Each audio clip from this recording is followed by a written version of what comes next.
volcanic eruption demo. At ito po yung aming chemical ingredient. Ilagay mo na, Arwin.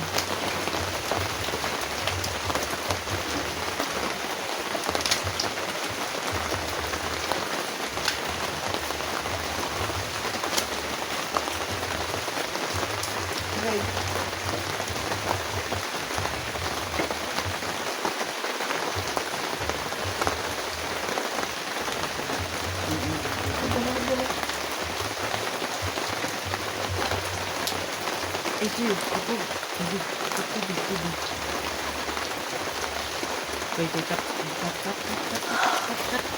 Po natin yung suka. Lagyan mo yun.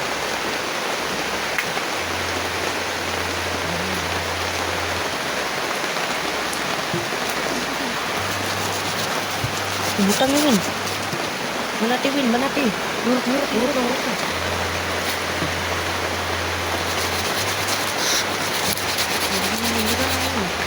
Bago ang pagputok, pagkolekta ng magma.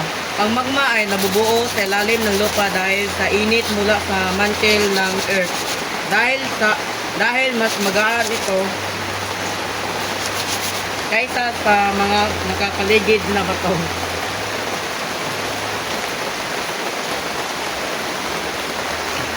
Seryo. Hinay lang. Go. Go. Umangat ito at maaaring mag-ipon sa mga magma chamber. Pagtaas ng presyon, habang patuloy na umangat ang magma, tumataas ang presyon sa loob ng bulkan. Ang mga gas na natutunaw sa magma ay nagsisimulang bumula na nagpapalaki pa sa presyon. Mga babala, kadalasan nabibigay ang mga bulkan ng mga babala bago tumabog.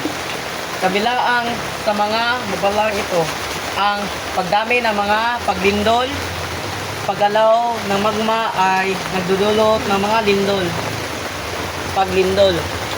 Pagbabago sa paglabas ng gas, ang pagtaas ng paglindol. Pagbabago sa paglabas ng gas, ang pagtaas ng paglabas ng mga gas tulad ng sulfur dioxide. Ito, pamamaga ng lupa. Ang pag-angkat ng magma ay nagiging sani ng pamamaga ng lupa sa paligid ng bulkan. Pagsubaybay. Sinusubaybayan ng mga siyentipiko ang mga bulkan gamit ang mga seismometer, mga instrumento para sukatin ang pagbabago sa lupa at mga sensor ng gas upang subaybayan ang mga pagbabagong ito at mahulaan ang mga putok.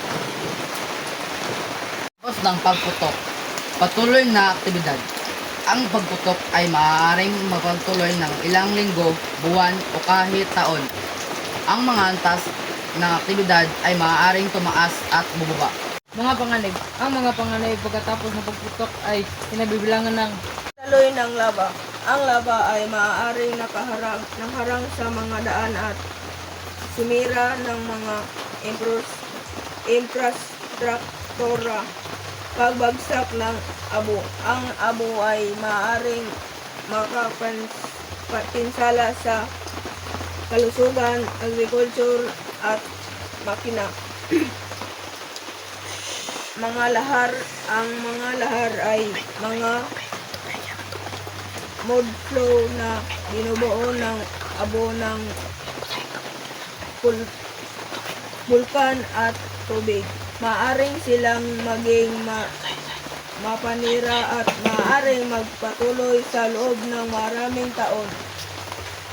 Pagkatapos ng pagbutok. Pagsubaybay at pagsusuri. Patuloy na sinusubaybayan ng mga siyentipiko ang bulkan upang masuri ang mga panganib at magbigay ng mga update sa publiko. Babagong anyo ng lupa. Ang mga pagdaloy ng lava ay lumilikha ng mga bagong landscape tulad ng mga lava, cascade lava, channel at lava. Laki nabubuo ang mga igneous rock kapag lumalamig ang pinaw ng magma. Pagbawi. Ang mga pagdidikap sa pagbawi ay kinabibilangan ng paglinis ng abo, pagtatayong muli ng mga infrastruktura at pagtulong sa mga apektadong komunidad. Malaga na sundin ang mga update mula sa mga lokal at na autoridad at manatiling handa matapos ng pagputok ng bulkan. At yun ang aming mga babala at protocol. Thank you. Amen.